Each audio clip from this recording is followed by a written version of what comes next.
today's speaker's not a man of few words, but that's good. He's a veteran of more than 55 years in the newspaper industry. He was city editor for the Daily World in Aberdeen, and he was sports editor for the Daily Olympian for 11 years. And he's now a resident of Olympia and an author of Northwest history, including his book Straight Press about the newspaper history of the Olympic Peninsula, and a little bit beyond, actually, down at Aberdeen and so on. And then the book he researched for 28 years, and now we'll talk about with us today is Villain or Victim, and that's the tragic and compelling story of an alleged killer of 6 men, John Tornow, and the 19-month manhunt in the wilderness area of the southern Olympic Peninsula from 1911 to 1913. He was called the Beast Man, or more often the Wild Man of the Wynooche. The story reminds me a little bit about a modern-day Rambo kind of a story, you know, the First Blood movie, except this story is real, and it really happened. So our speaker blends history and mystery and tragedy and beauty of the wilderness as he asks if Tornow was really guilty of the murders he was charged with. We'll find out a little bit about that. Let's have a big Schmidt House CSI welcome for Bill Lindstrom.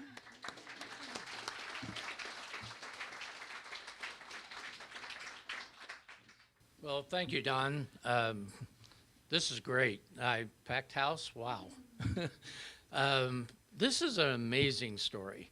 And it just boggles my mind that 106 years after John Tornow was killed, that we still talk about it like it was last week, really. There are forums that I've been to, I've been part of, and it's a story, it's a Northwest legend. And how many people have never heard of John Tornow? Whoa. Well, I could say shame on you, but this story is primarily takes place in what is now Grays Harbor in Mason County, just to the west of us. Most of it about 40 miles in the Satsop and Wynooche area. That's where John Tornow essentially grew up. Let me back up to how the Tornows got to the United States. Well, first of all, Don kind of touched on what was what the actual story was for John Tornow and why it is an important story. But he was alleged to have killed his 2 nephews in 1911. And this started the manhunt of 19 months. I say alleged because it was never proven. But the sheriff went only after John Tornow. And so they said Tornow's our man, and he was the only one they ever hunted. In 1912, 2 deputies were sent out to look for him, and they never came back. Again, they alleged that John killed these 2 deputies. And in 1913, then 3 other deputies were sent out to look for John. And 2 of them were killed in a shootout by John, and the 3rd one shot John and killed him. Now, why villain or victim? Well, because some people say that John didn't kill anybody. I think you'll get the idea from me that I don't believe that, but they say that nothing has been proven. Some people say, some authorities actually say, that had John turned himself in after the boys were killed, or even after the deputies were killed, that he wouldn't have even been prosecuted because the evidence was not there. So let's back up and find out a little bit about the Tornow family and how they happened to get to the Satsop and the Wynooche area of what is now Grays Harbor County and Mason County. The Tornow family came from Bauer, Prussia in 1867. And that's kind of an interesting story in itself because Louisa Tornow, that's John's mother, was actually waiting at the dock with her three-year-old daughter, Minnie. And along comes a couple of brothers, August and Frederick Daniel Tornow. They become good friends on the boat coming over to America. And eventually it's Frederick and Louisa who marry. They go to Wisconsin first, and but they didn't like the cold weather there. They were trying to escape the heavy winters. They came from near the Black Forest in Germany, which has some severe winters. They didn't like Wisconsin, so they traveled down to Nebraska, and there they set up a farm. The Tornows were very, very good farmers. They had a number of crops and made a very good living. In the meantime, Louisa Tornow found a job working with the railroad, and they were finishing up on the Transcontinental Railroad at that time. And so they were both pretty happy there for a while. There were a couple of children that came along that Louisa gave birth to. The first one was Fred, and then another one was William. And after those two, they decided, well, we need a bigger place, and we want to move to Iowa. So they moved to Hamilton County, Iowa, and spent some time there, again, establishing a farm and enjoying life as farmers. All the while, Fred was not really sure about farm life. He wanted to think about being a logger and doing some logging, and was thinking about the possibility of actually doing both, having a farm and also being a logger. In the meantime, Louisa found Iowa, and Iowa found Louisa about as fertile as the ground that they were farming, because she had two more boys, and then she actually had two more after that. They unfortunately they died in birth. She had two more after that, and they died in their infancy. But August and John survived. So in 1880, that's when John Tornow was born. They decided to head west, and they headed west to Salem, Oregon. And the last of the Tornow children, Edward, was born there. They had a little bit of a farm there, but Frederick was still desirous of something else and made a trip up to the Satsop area in what was then still Washington Territory, or excuse me, it was Chehalis County at that time. And found property, a good deal of property. He built a homestead, or he had a homestead built on the Satsop, but he also acquired about 400 acres of property in Mason County. Came back, got Louisa and the family in their buckboards, and off they went and moved up to the Satsop, arriving up there at about 1882. Now, John was one of the members of the family who always had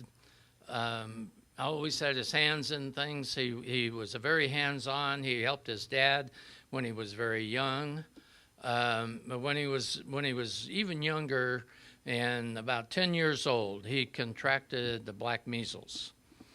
And a lot of people say that this is where his problems started. I don't really think so, and I'll tell you why. He did have the black measles. It was touch and go for a while, but he was saved, and the doctor came in and said, well, we have saved him, but he'll never be the same in mind or in physical, with his physical stature.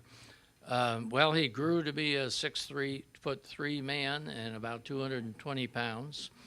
Some say he was demented, and I'll talk more about that later. But the only thing that really resulted from this illness was that he developed a lisp, and with that he developed a bit of an inferiority complex. So anytime anyone would come to the farm, and Louisa was quite a good cook, and the timber cruisers or loggers who were heading from the Olympia area, from Chehalis on up into the Olympics, would often stop at the Tornow homestead. When they did that, John split. He didn't want to have any contact with people that he didn't know, and he would go out to the woodshed and spend his time out there, or he would go beyond the woodshed, ford his way across the East Satsop River and up into the wilderness. And he practiced this even as a 12-year-old. He was very self-sufficient in the woods. And then when he was 13, he decided that he wanted to work and try and help the family. So he got a job on the Wishkah, in the Wishkah area. Now, Wishkah is about 20 miles west of the Satsop area where he lived. John, as a 13-year-old, walked all the way over to the Wishkah, and he got a job on the first splash dam. There have been several of them on the Wishkah. Today, the Wishkah Reservoir supplies water to the city of Aberdeen and other cities around it. But he worked on the first splash dam, and he worked for a man called Cy Blackwell. Well, Cy Blackwell was beginning an innovation in that area. He had been in California, and he had moved up, and he had brought with him from Truckee, California, a device called the Dole Beer Donkey. And it was one of the first donkey logging operations in the Northwest. And John Tornow, little John at 13 years old, had a job working with Cy. Now, as the years progressed, the other members of the Tornow family, the boys in particular, they moved away. And meantime, John would always come back. He would come back to the farm. He loved his parents, and he would always come back and help with the planting and the harvesting. Those 2 times of the year that you could always count on him. And every time he came, he would bring fish, or he would bring elk meat or whatever. Even as a 12-year-old, he was a very proficient marksman in the woods. He was quite a bit different from the rest of the family. On the homestead, there was the younger boy, Edward, and he was just the opposite of what John was. Edward Tornow was lazy. He wouldn't do any work. He was required to do chores, but they always had to boot him out to do his chores, and it was a bad situation. The tragedies in the Tornow story really started to develop at about 1909, when first Mr. Tornow died, Frederick Daniel. Then the next year, his mother died. And after the two died, that's when things really started to happen. Edward, by this time, was 23 or 4, and he had decided that, this happened actually before Mom died. and this was in 1910. Edward decided that he was going to move his niece, now that would be Minnie, his sister and John's sister, Minnie, and she had married Henry Bauer previously. They had a couple of twins, John and William. And John Tornow actually was very, very close to the boys. And he taught them everything that they knew about hunting and fishing. But in 1910, another member of the Bauer family, Mary Bauer, was moved into the house. Now, Ed's idea was, okay, we're going to move Mary in, and she's going to try and take care of her grandmother. This will be Ed's mother. Louisa Tornow had fallen and broken her hip, and she was unable to get up to the upstairs bedrooms. So she slept downstairs, and Ed and Mary slept upstairs. Well, before long, Mary approached Ed and said, you need to take me to Aberdeen. I need to see a doctor about this blood disease that I have. And so they took off and went to Aberdeen. And when they got to Aberdeen, Mary springs on Ed the fact that she is pregnant. Wonder how that happened. Anyway, she decides that she's going to have an abortion. He tries to talk her out of it and have her go to a home in Seattle until after the baby is born. Well, that didn't happen, and Mary decided to have the abortion, went and contacted the doctor, who she had already been in contact with them. She knew why she was coming to Aberdeen. Ed didn't at the time.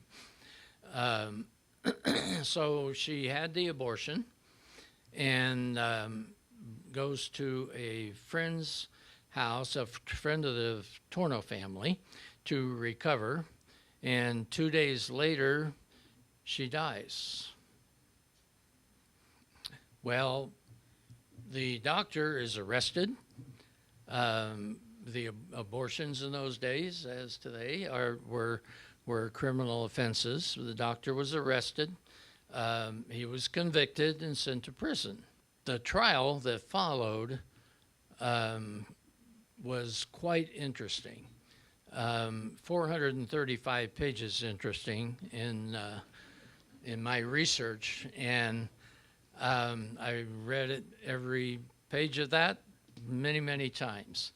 There's not 435 pages in the book, but there are quite a few comments and some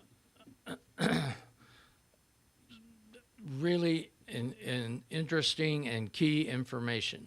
And what happened in that trial, in which the doctor was convicted, was the attorneys for the state actually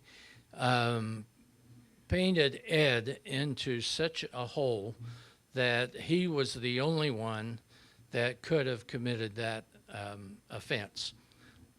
The other thing that the attorneys did was that they did an exceptional job of pointing out to everyone concerned that there was a tremendous rift between the Tornows and the Bauers.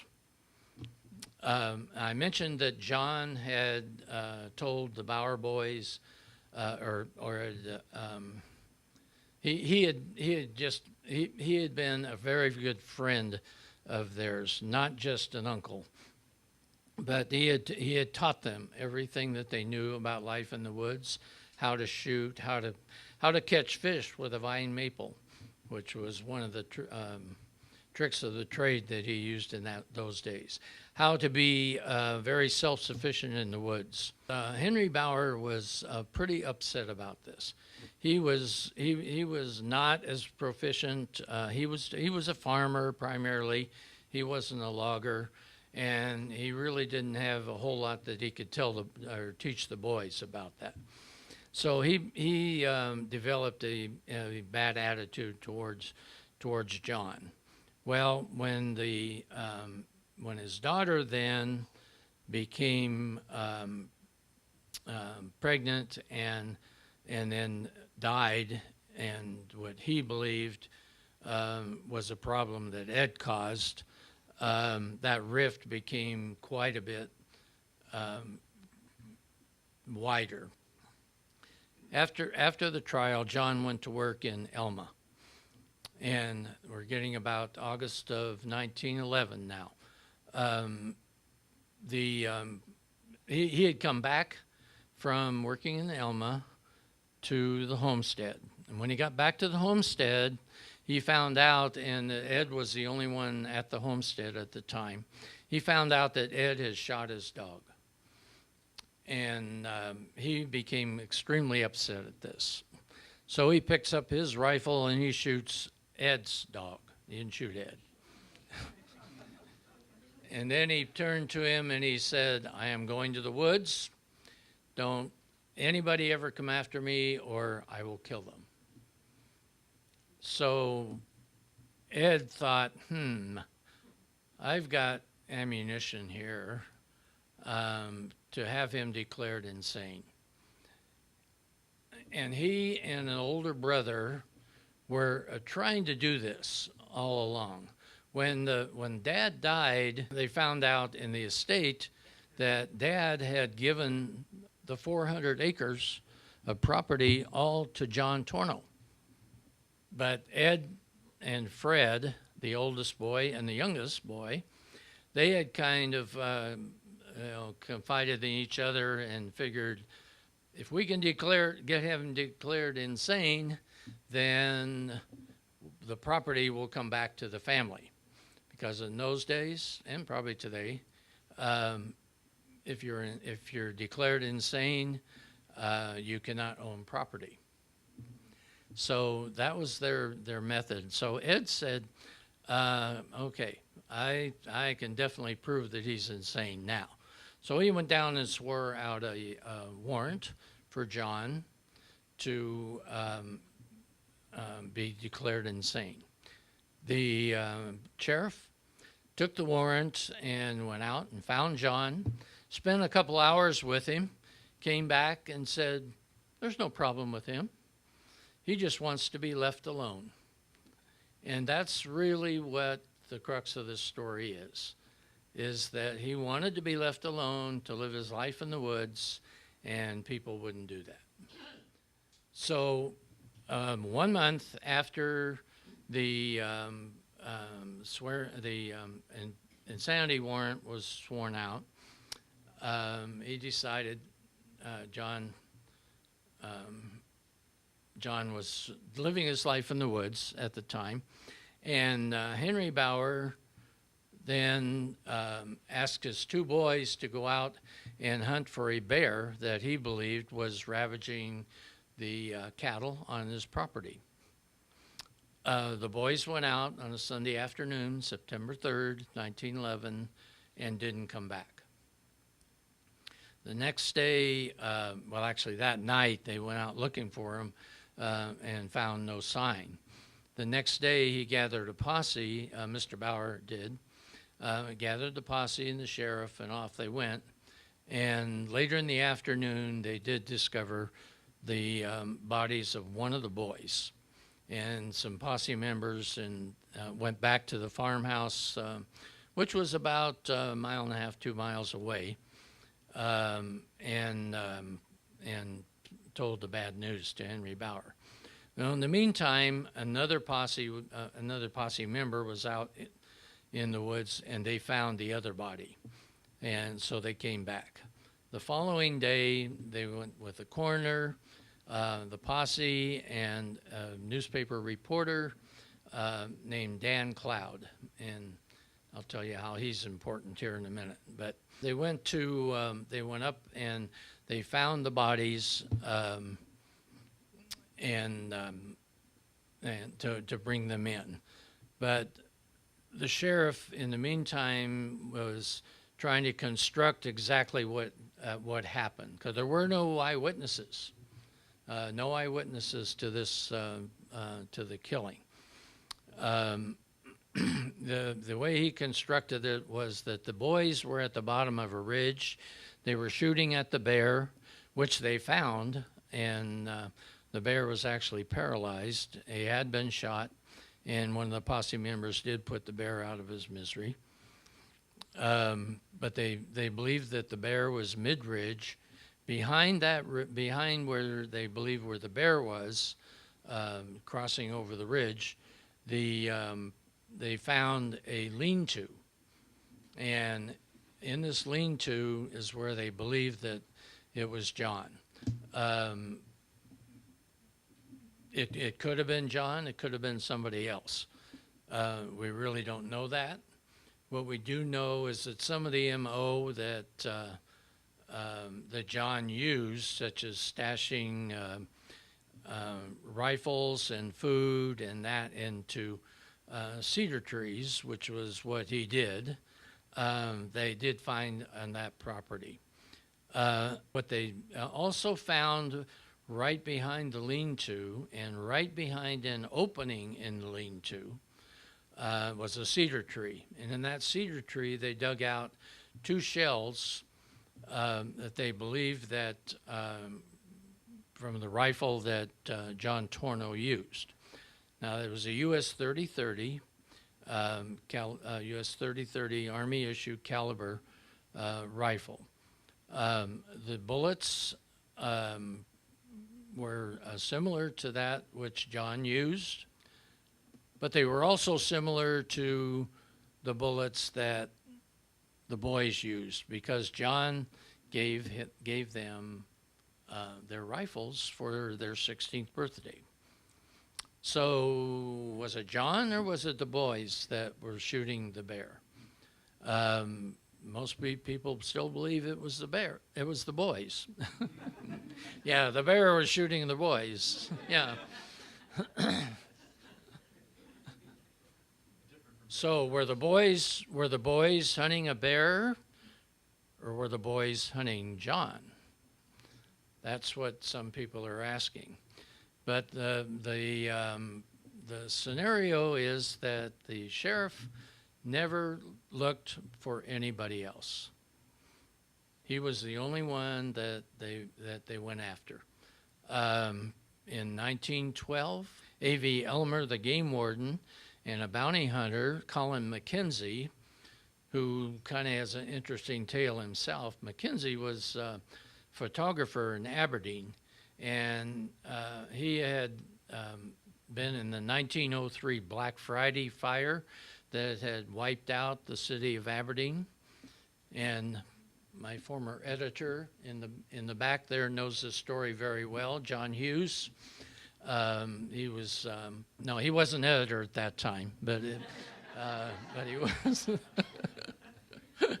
But he knows his story. Colin suffered actually suffered a broken back in that fire when a stanchion wall fell on him, and he had to be rescued, and then had a long recovery.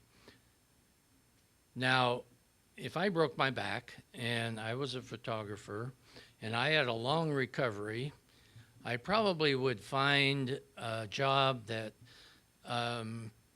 would be less physical. Not Colin McKenzie, he became a bounty hunter, and a really, really good one too. So McKenzie and Elmer were sent out to look for John, and they both ended up dead. Now, interesting story on this one. Of course, they assumed that it was John. He was alleged to have killed them. And he probably did. But what's interesting is their bodies were found buried in the shape of a T. So did John kill the boy, Elmer and Mackenzie, and bury them in the shape of a T to call attention to himself? Or did somebody else kill them and bury them in a T to call attention to John? Interesting scenario there. What is happening is that John Tornow has not been seen by anybody who's still alive at this particular time. And the Wynooche area was suffering through the worst of the winters that they've ever experienced. But here is a man who is hiding in the woods, moving from place to place as the posses were beginning to get the tale of where he might be, and nobody has ever seen him. He was very, very resilient and resourceful. And this went on yet through another winter, through the winter of 1912, excuse me. And then in April of 1913, when the sheriff was on, well, prior to that, there had been a change of sheriffs. And there was also a change in attitude on how they were going to go look for John Tornow. The sheriff that had been there was Ed Payette, and he had served 2 terms, and the county was quite reluctant to give him any more money regarding going out after looking for a man that they couldn't find. And so they cut off all the funds that would pay for the posse members. Well, Ed didn't like this, and so he decided, I'm not going to run again. So instead, there was a man named Shell Matthews. He was actually a blacksmith by trade, but he was a deputy under Payette as well. He lived in Elma, and he said he ran on one platform, and the only platform he had was, I am going to rid the woods of John Tornow, and I'm going to do it within 1 month of being elected. Pretty bold statement, but he was elected in a landslide, and he became the sheriff. Now, the other thing that he did was that he had a completely different attitude about going about this. Ed Payette was one that was very open about going on the searches. And he would tell the newspapers, and one fellow in particular, Dan Cloud. And Dan started out at the Montesano Vidette, which is a weekly, and then he moved over to the Daily World at Aberdeen and became a full-fledged reporter there. In fact, his very first assignment, in which he shed his cub reporter status, was to cover the abortion trial in the Mary Bauer case. The new sheriff, Shell Matthews, was doing things different. And it caused Dan quite a bit of a problem, because he now, where he had been writing almost daily or weekly articles on the hunt for John Tornow, now all of a sudden he was getting absolutely nothing from the sheriff. Well, the sheriff concluded that this guy, John Tornow, he's not all that dumb, and I think he can read, because he kept getting, the sheriff kept getting complaints about people losing their paper. Yeah. It turns out that the people losing the paper and making those complaints, that situation occurred exactly the same time that the sheriff said they were going to go after John Tornow and where he thought he might be. So Matthews says, I'm not going to do that. I'm not going to tell the press anything. And so that's exactly what they did. Dan Cloud went in, talked to him, and eventually got into a better relationship with him. But it was very, very difficult for him to try and get the information. I used Dan Cloud, by the way, as the thread to tell the story. I don't know where that came from, but maybe 55 years as a journalist probably had something to do with it.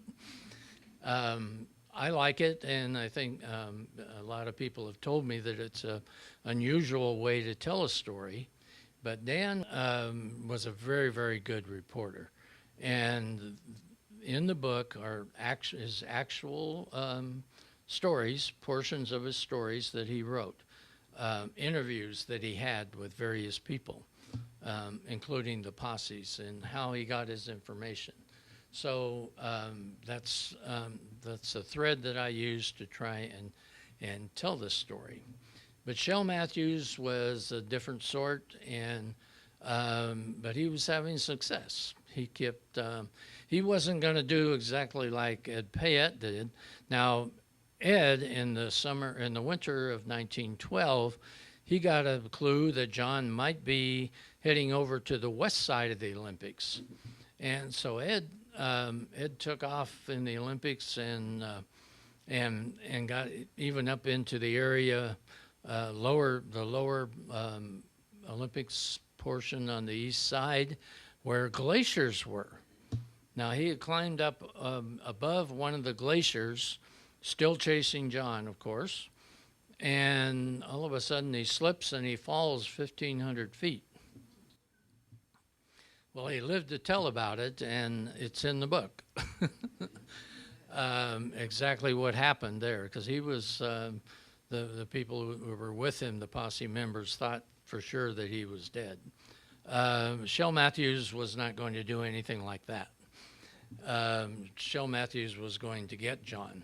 Now, he was elected in November. He took office in January, as they did in those days and still do. Now it's 3 months into his tenure and still no John Tornow. But he still vows that he's going to get him. So in April of 1913, he is on a train heading to Tacoma. And he's going to be testifying in a federal trial. Well, there was a cruiser on that train who had been to the Wynooche area and knew pretty much where he thought John Tornow might be. And he came across the sheriff and asked him, he says, you still looking for that Tornow fella? And the sheriff said, yeah, I sure am. He said, well, I can tell you exactly where he is. He said, speak up, man. And so he told him, and he told him exactly where he thought John Tornow was. As soon as possible, the sheriff gets on the horn or on the phone and calls Giles Quimby, who was his deputy at that time, and he says to Giles, you get Charles Lathrop and Lewis Blair, and those are the two premier Northwest trappers, and I want the three of you to go and get John Tornow. But I don't want you to go until I get there. So they left Wynooche, met Blair and Lathrop, who were in Shelton at the time, and they went off on what is now the Simpson property, and headed out to Camp 5 for Simpson, and where they spent the night. Quimby tried to hold them back. Lathrop and Blair decided, well, we have our dogs, we're going after him. So they did. And they knew exactly where this area was. They got over to the Wynooche and They crossed down to where they believed that John Tornow was. And John had a very unique situation. He kind of had a very good alert system. And what he did was that each time that he would move to a certain area, he would find the similar method that he used to have his lean-to. And the lean-to was always, the front of it was always facing a body of water. And that body of water always had a log across it. Well, what John did was he would get elk hairs, and he would take those elk hairs and he would tie the legs of frogs that were in that area. And believe me, up there where the shootout was, there are many, many, many frogs. He would tie their legs together, and he would wrap the hairs around the log. Now, if you know anything about how frogs operate, they are very, very noisy until somebody steps on the log. When somebody stepped on the log, then the frogs shut up. And John knew that somebody was in the area, and somebody was near where his lean-to was. So this is exactly what happened. The three of them, Blair, Lathrop, and Quimby, went out. They found John's lean-to. Blair and Lathrop decided they were going to go first and get down to where the lean-to was and kind of surprise John. Well, John had quite a surprise for them, because he allowed them to get across the log within about 8 feet of him, and he gunned them both down. Quimby, however, was a little bit reticent, and he kind of hung back. He hung back about 75 yards. And when he saw that his two buddies had been killed, or at least shot, he started firing. And this was a little bit different for John, because in other situations, there had only been 2 people that were after him and had been shooting at him. And now he didn't shoot anybody that wasn't shooting at him. So that's another fallacy that a lot of people spread in those days. The Quimby fired 7 shots. In the 7th shot, he saw a head drop, and that he believed was John Tornow. Now, he hadn't seen John. He'd only seen possible pictures, but that was before he went into the woods, and it was and had a heavy beard and a heavy mane of hair. But it was quiet after that 7th shot. He didn't hear anything, and there were no firings back. But still, Quimby, even though he was a veteran of the Spanish-American War, he didn't see action there. That was probably why a good thing, because he was scared to death. And he just said that I couldn't hit the broadside of a barn if I had to. So he took off, and he took off running. His idea was that, if I killed him, he'll still be there tomorrow, and if I didn't, I don't want to be anywhere around. So, so he took off and went to Simpson's Camp 5, and then met up with Shell Matthews, and apologized for going in there without his, when he should have been waiting for them, but said that I believe that we got him, and I think it's over. The next day, Matthews and the posse went back to the shootout site, and Matthews could be seen and heard shooting a rifle into the air and yelling, "It's over, it's over." And some of the other posse members said that it was like the 4th of July. 19 months of frustration and was over. But the John Tornow story wasn't over. He was his body was packed down to Montesano, and more than 1,500 people came out from Aberdeen and around the area to see the body of the man that they believed had been terrorizing. Well, during his 19 months in the woods, there were a lot of things that happened. Houses were burned, horses were decapitated, cows were mutilated, all different kinds of things. And every time anything happened, it was always John. Yeah, they always believed it was John. But in reality, there are a lot of the, like I said, the sheriff completely ignored any of the other evidence, and there were a lot of there was a lot of different clues and evidence and that they just didn't follow up on. One note that's in the sheriff's files here in Olympia said that John Tornow couldn't have killed those boys. He was 27 miles away when the boys were killed. Another one talks about two other people who had a vengeance against John. There are other scenarios. Chapter 29 in the book is called Conspiracies and Theories, in which I present as many as a dozen different ideas. It could have been a land grab gone south. I didn't talk about it, but there was the Schaefer land, the Schaefer's own land next to the Tornows.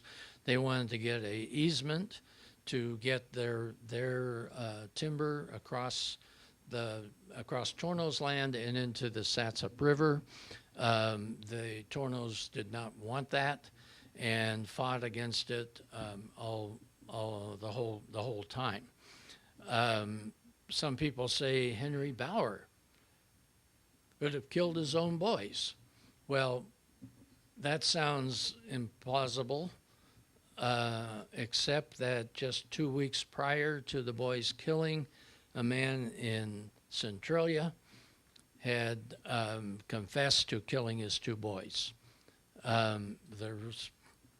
It entirely could have been. Some people say, well, it was Ed. He's the guy that one of them declared insane. Well, Ed was definitely a thorn, let's put it that way. But I don't believe that Ed could kill John. Not that he didn't want to. I just don't think he had the guts or the intestinal fortitude. He might have had somebody do it. I don't know. But that's what makes this story interesting. Again, chapter 29, Conspiracies and Theories. It's why we are talking about this 106 years later.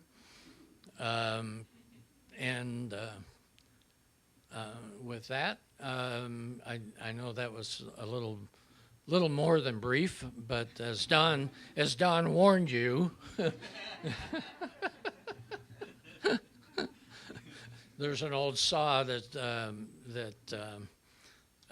editors and reporters know, with a reporter turning to the editor and said, "Well, I had it done a long time ago, but you wanted it shorter." It's sometimes it's harder to keep it short than it is to try and get all the information in there. I thank you for your attendance, for your attention, and I'd like to open it now to questions for, oh my goodness, okay. Cindy. Weren't there people who actually supported John Tornow, neighbors and other people? Yes, there certainly were. Yeah, and that was Oh, the question is, weren't there people who supported John and left goods and ammunition and other items for him? And yes, that is absolutely true. There's an interview with a 93-year-old lady in the book that I talk about, and her name was Dora Hearing, and she was in Shelton, lived right across from the Matlock School, and she talks about the fact that and they did this. They didn't fear him at all, not even after he was on the lam.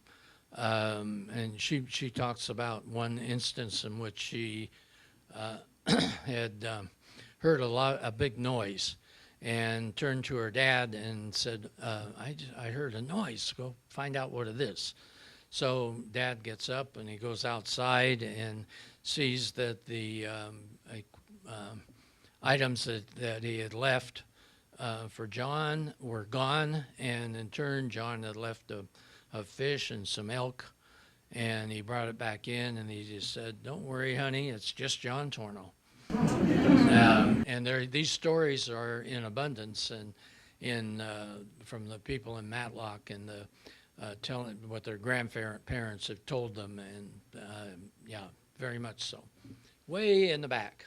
You mentioned that Mary died after her abortion, but indicated that it might have not been of natural causes. While the doctor went to prison, did they ever follow up on Mary's death? They did, and that's also addressed in the book, but I will tell you that, yes, he he was found guilty of criminal abortion, and there's quite a bit of information in that 435 pages to indicate that it was not a natural death. Yes. You mentioned black measles. What was black measles? Black measles is German measles. We call it rubella today, I believe. Yeah. Yeah. Does anybody know exactly when John Tornow died? Yeah, John Tornow died on April the 16th, 1913. Almost 106 days to the date. Yes. Didn't Bauer disappear about that same time? And I've heard rumors that fishermen would just disappear up there, and he would take their clothes and their matches. I was told that. I don't know if it's true or not. Okay, I'll answer the first part of that question. Wanted to know, did Henry Bauer disappear at about that time? Yes, he did. And to me, it doesn't really sound like he's an innocent man. 6 weeks after the killing of the boys, he put his house up for sale. It sold immediately, and he moved to San Diego, California, where, and then later that year, he came back for Minnie and the other surviving daughter, Lizzie Bauer. The thing with the Bauer incident is you don't really blame him too much for leaving. The Satsop area didn't hold too much. It wasn't very helpful to him. And in the space of a little more than a year, he loses a daughter and his 2 sons. He loses them. So you don't blame him too much for actually leaving the area. What was the last half of that question? I was told that fishermen that were fishing up that way would just plain disappear. Well, I think there were a lot of people who disappeared. For their matches. Right. Yeah. Right. But as I said, and historians have said all through the years, is that John never shot at anybody who wasn't shooting at him. After the 2 boys were killed, and he knew that he was a wanted man, and after that it was preservation of life. I mean, if people are going to be shooting at you, then you're going to be shooting back, particularly if you have a rifle. So, Did he have like 6 or 7 pairs of pants on when they killed him? 1 minute. Excuse me? Supposedly he had like 6 pairs of pants on when he was killed. He did have 6 pairs of pants on when he was killed. One of those pants actually belonged to Colin McKenzie.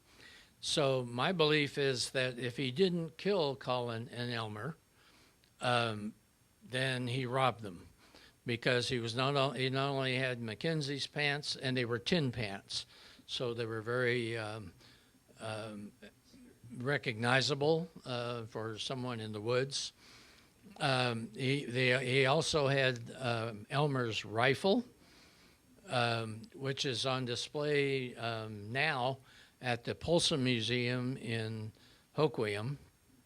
And he had, excuse me, Mackenzie's stopwatch as well. Yes, ma'am.